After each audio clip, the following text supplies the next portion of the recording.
মানুষ এত কষ্ট করে যাচ্ছে এই ট্রাকে। হ্যাঁ, এই যে ব্যাটারি চালিত ইঞ্জিন, হ্যাঁ ব্যাটারি চালিত ইঞ্জিন থাকলে তো মানুষের সুবিধা নাকি? কারণ এলাকার ভিতরে তো এইগুলাই চলে, এলাকার ভিতরে যদি এইগুলো উঠায় দেয় তে সাধারণ মানুষ চলবে কি হবে?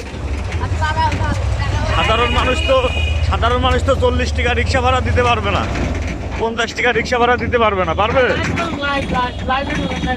এখন এই যে স্কুলে যাওয়ার পথেও মানে অটো নাই, ঠিক আছে, এই যে কষ্ট করে ট্রাকে উঠে তারপরে স্কুলে যাওয়া হচ্ছে। হ্যাঁ, এটা তো খুবই দুঃখজনক একটা ব্যাপার, তাই না? এটা আসলে সাধারণ মানুষের জন্য খুবই ভোগান্ত। এই বিষয় নিয়ে আবার সাধারণ মানুষ যারা অটো চালায় জীবিকা করে তাদের জন্য অনেক কষ্টকর।